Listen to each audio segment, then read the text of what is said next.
Greetings, Michael. How are you? I'm doing well. I'm doing well. You ready for another exciting episode? For sure.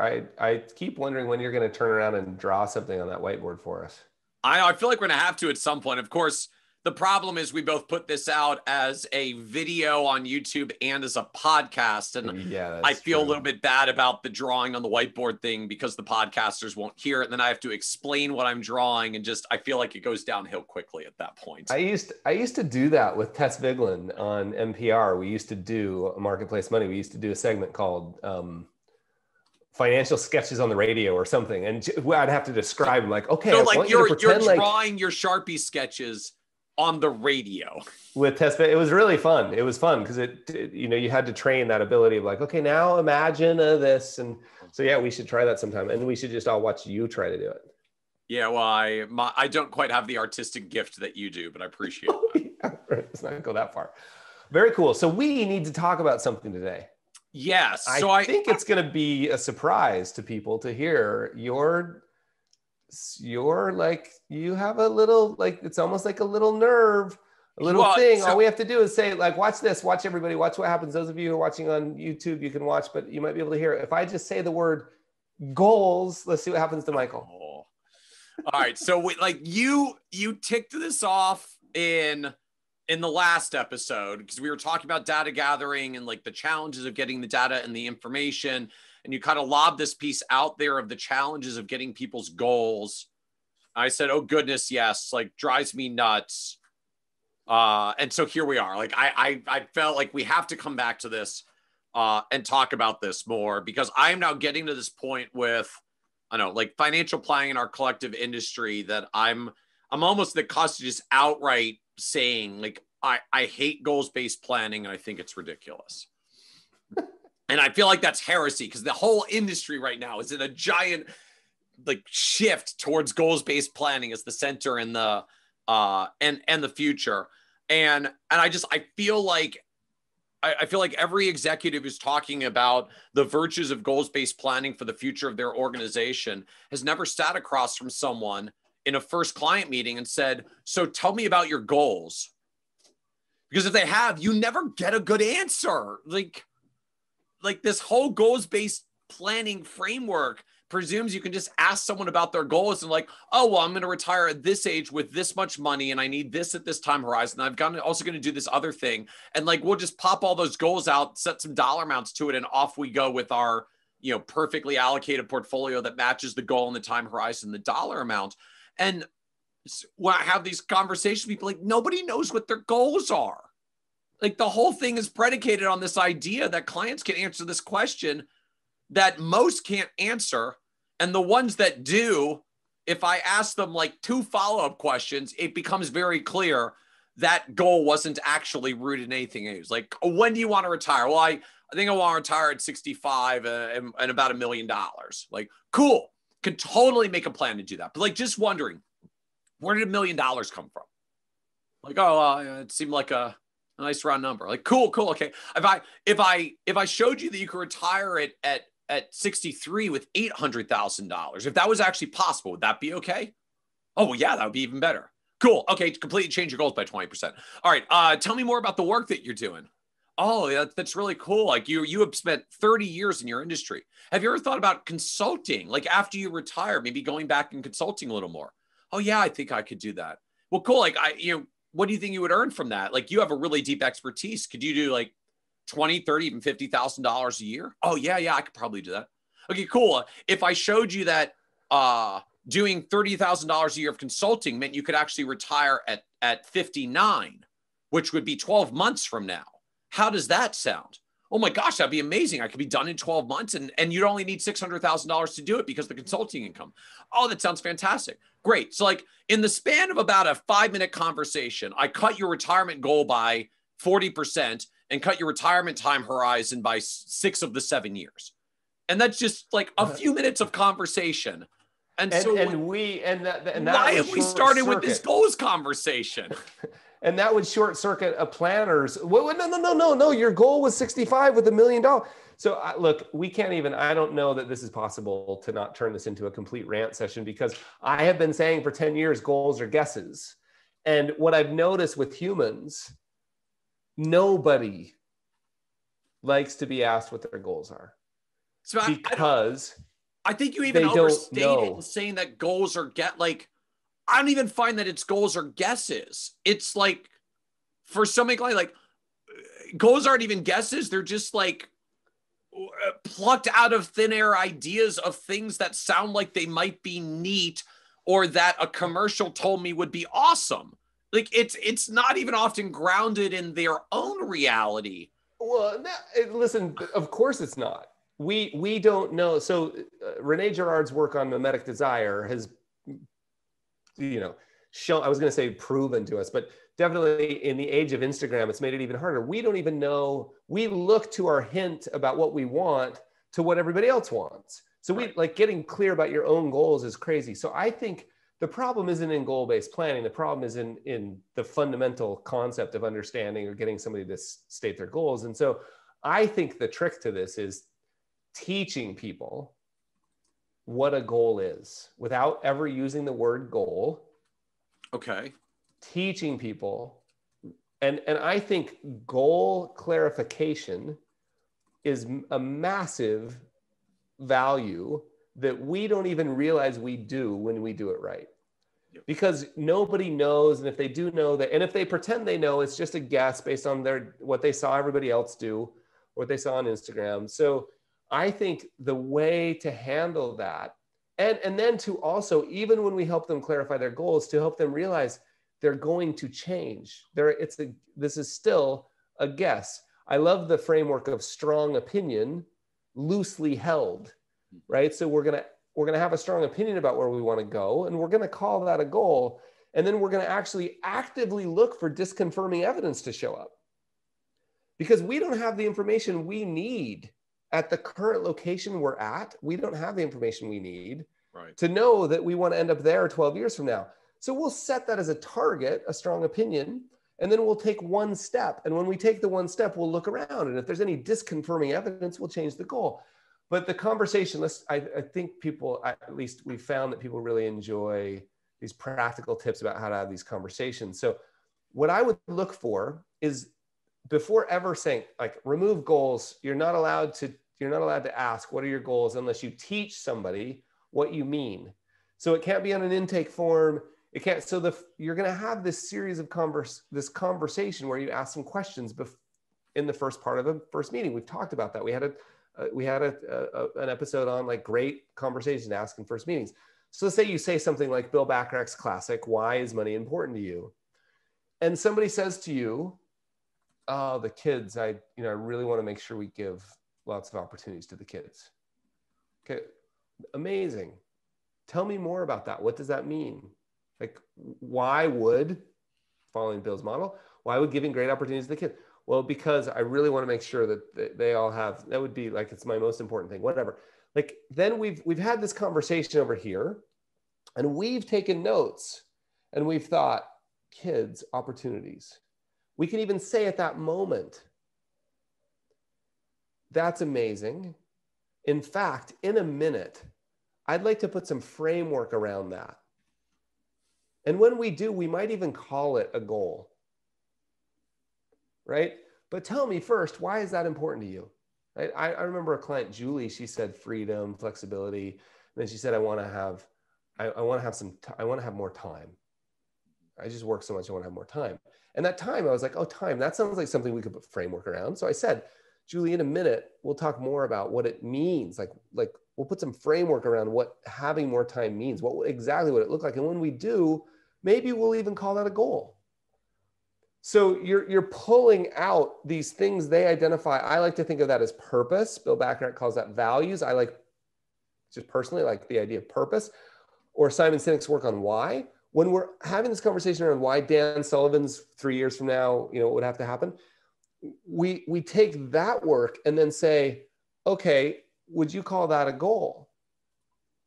Right? And we just give people permission, like, relax, like, we know these will change, because I was playing around with, and I remember I had this conversation with Moira actually around no plan planning. Okay. Right? Like, we're going to just optimize for where we are today. We're going to take the next step, see what we learn. We're going to take the next step. And it was like no goal planning. And then I realized like a flight, you kind of got to have a sense of where you want to go. You know, some intention. People like that word too. Like we're going to set an intention. It feels a little less critical. So that's my take on goals. In fact, what is it? Shlomo at UCLA? Yep. He's done some amazing work about this too, that people don't know. He suggests having a list of suggestions, right? So I don't know about that idea. I'm just saying his work points to the same problem. People don't know. Teach them. That's how I would say it. So I wouldn't throw out universally goal-based planning. I would say we just need to get better at understanding how to help people clarify goals. The other thing that strikes me about this, and we talked about this briefly in the last episode as well. I'm a big fan of getting the planning software up on the screen with the client as early as we can in the process. From the data gathering end, if you start just putting numbers up there, the client starts wanting to make them more accurate and like wants to get more information and get more detailed numbers because they're seeing the plan starting to take shape and they want to make the numbers more accurate. But the other reason why I'm such a fan of getting the planning software up there as early as possible is that it helps clients start understanding what goals are even possible in the first place. I remember a client we had a bunch of years ago. Her name was Nancy. Nancy's issue was she was 50 years old. She had saved up about $300,000. She was saving about $10,000 a year in her 401k plan. She wanted to retire by 65 with $1 million. Like that was the magical number for her. And just felt like completely desolate at like, I've got 300 grand. I'm putting in $10,000 a year. I'm trying to get $1 million. Like this is going to take me 70 more years to accumulate the other $700,000 at $10,000 a year. Like she was despondent about ever having a chance to retire. And I'm sitting there just like already in my head, like I'm starting to rule of 72 this. I'm like, 8% moderate, 8% return moderate growth portfolio, because it was a little ways back. So that felt like a more comfortable growth assumption. Like 8% moderate growth portfolio, your money quadruples in 18 years with contributions. It quadruples in less than that. I'm like, she is actually already completely on track to nail her goal with no changes to her current course. And she's completely despondent because in essence, human beings just don't do compounding math very well in their heads. And she just didn't realize that the path she's on, not only is her retirement goal completely on track, it was actually possible for her to retire quite a bit sooner because it turned out she didn't even actually need the whole $1 million. That number had come out of thin air. And the compounding growth that she had, she's actually doing quite well to have $300,000 at age 50. And it wasn't until we showed her the first projection, just said like, hey, I just want to show you, like, your $300,000 with $10,000 contributions and moderate growth rate, like this is what it's compounding up to. And I forget, like she was going to be at $1.2 million by 65. Like you're already blowing past your goal. Now tell me about how you're feeling and what you think of this goal. And like Nancy's whole like body language, everything just started changing. All of a sudden it was like, oh wait, I can actually do this. And as soon as she thought she could do it, all these other ideas started coming up. Like, well, what if I did this? What if I retire early? I'm not even actually sure I want to be here. Like maybe I'm going to move across the country and go back to where I grew up and it would be less expensive there. And then I don't even need as much. And now I can bring the date back another year or two. And like all this stuff started changing because, she put forth a goal that was both a goal plucked out of thin air and had no idea how to actually get to that goal or whether it was possible in the first place. And when we started instead from, let's just look at the possibilities, which it turns out for you are even better than you realize because we don't do compounding math in our heads very well. suddenly when we started with possibilities, all the goals started changing because she realized what was actually possible and what was not possible. And, I've certainly had my share of clients that, what they wanted to do was grossly unrealistic. And maybe we'll talk about unrealistic expectations at some point down the road. But I find it comes from the other direction as well sometimes, that sure. like we don't fundamentally understand what's possible or not. And, starting with the goals, like puts the cart before the horse, because we're trying to guess at the goals that are going to be feasible. We have no actual idea if the goals are going to be feasible. And then we try to come up with the plan to get you to the goal, when we have to twist and turn to do extreme things to get you to your goal. Because we got the whole thing backwards to me. Like, this is like, it's not, like, what does it look like when we do possibilities-based planning instead of goals-based planning? And you start with, I don't know what your goals are. You don't know what your goals are. No one knows what their goals are. Let's just start actually looking what's possible. And then we'll figure out which of those we want to pursue. Look, I think the system's broken. We've got to figure out a better system. The false sense of the false sense of certainty and precision, the idea that humans know what they want. I mean, come on, like, we do not know what we want. That's insanely difficult for humans to know what they want. All the behavioral finance problems, all of this is laid on top of the idea that we think we know what tax rates are going to be for 54 years. Like all of those assumptions. Don't go after my tax assumptions. That is a different conversation. All those, yeah. So I think this reminds me of two conversations. One was with a friend of mine named Brad, and I was like, Brad, how much this was like 22 years ago. I'm like, Brad, how much are you saving? We both just had like our first or our second child. And it's like, how much are you saving for your daughter for university? And he said, hey, Carl, how about this? I'm going to save as much as I reasonably can. Like, I can't do any more than that. And then you add that to the number of meetings I sat in big places, big firms, with the wealth management or financial planning people that got brought in to help. The number of times I watch people say, oh, that plan looks a little too good, change that assumption. Or, oh, that plan looks a little too scary, change that assumption. Right? So you sort of realize, like, you're saying to the client, you can meet all these goals, and suddenly the goals change. And should I have said you shouldn't have met the goals so you'd stay disciplined? Should I have? And the reality is the whole system is just, it's all this giant lever. We're talking about flopping compound interest around based on a couple little of assumptions. And the reality is, let's do the best we can today. And let's look for new evidence tomorrow. Let's have these, I love the idea of possibilities or intentions kind of set up, because we want to know, like, I'm going that way. I think for right now, I'm going that way, right? Like, that's helpful. Yep. And then we just don't, like, and I believe the Buddha's been saying this for a long time. And I think all the wisdom tradition leaders have been saying this for a long time. I think Jesus said, don't worry look at the lilies, right? They don't worry too much about this stuff. I think what they're all pointing at is the same thing. Don't get too attached to it, right? Like, think about the future for sure, because that's what you need to do. And we're not very good at it. But then let's move that direction and not get too attached to it. And so what the reason I think this is so beautiful is it shifts. If we can communicate this, we become guides in a changing landscape instead of defenders of maps. And that puts massive value on the process. So don't do financial plans.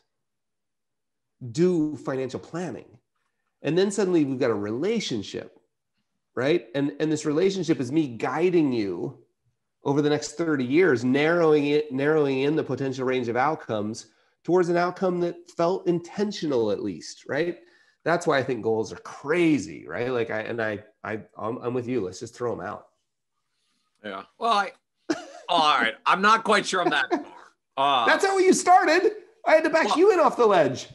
No, well, so like, I'm not a fan of sort of these like planning, investing approaches that start with goals, that start with tell me your goals. Because I don't think anybody knows what they are. And then as soon as they see what's actually possible, they make change completely. So totally. To me, it's about shifting from let's start with your goals to let's start just trying to help you explore what's possible, because you actually have no idea what your goals are or what your goals even might be, because you usually only pick goals that you think are at least decently possible or that you heard about somewhere, and not any goals that relate to what you are actually able to do given what's under your control and in the trajectory of what you're doing. So like, we got to start with the possibilities.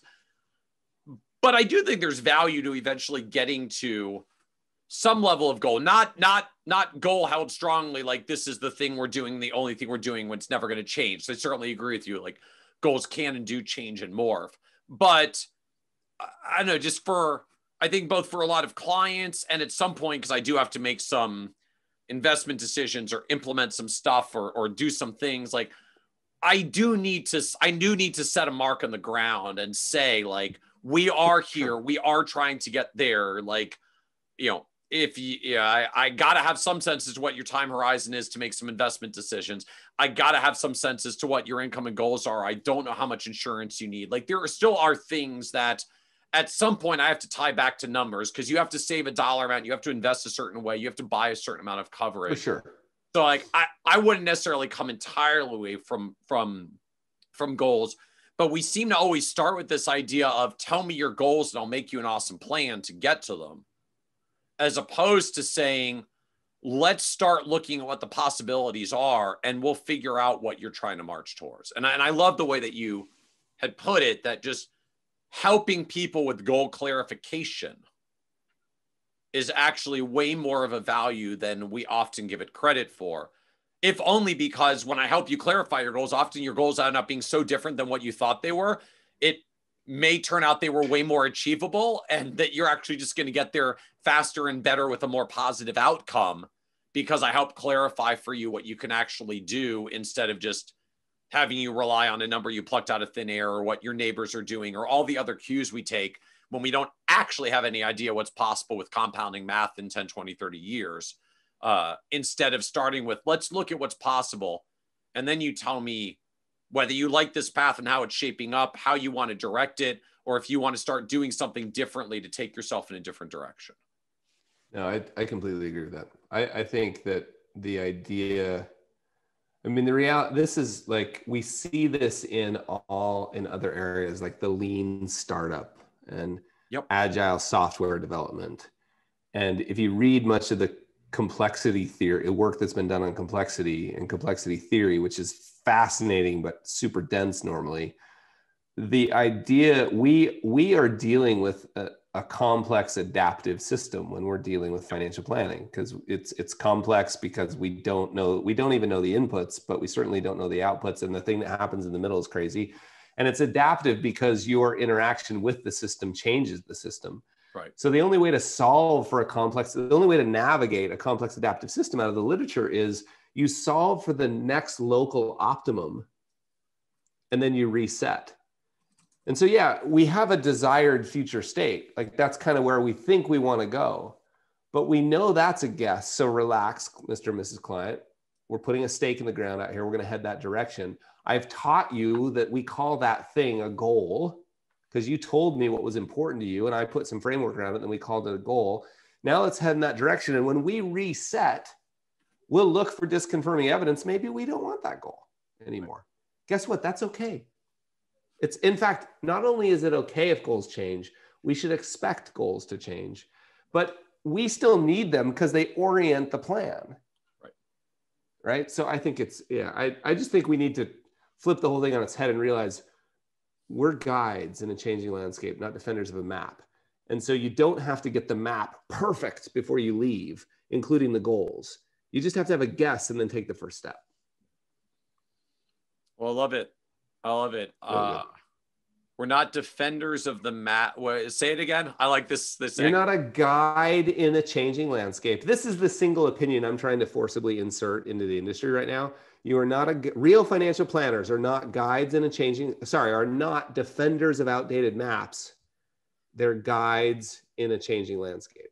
And if you understand the distinction, which we pointed out the last 2 episodes and probably plenty more, it changes everything about you may use the same tools, the same calculator, the same software, the same everything, but the way you approach it, the way you talk about it, and the way the client values it, it changes everything if you view it through that lens. Well, love Thanks, it. Michael. Thank you so much, Carl.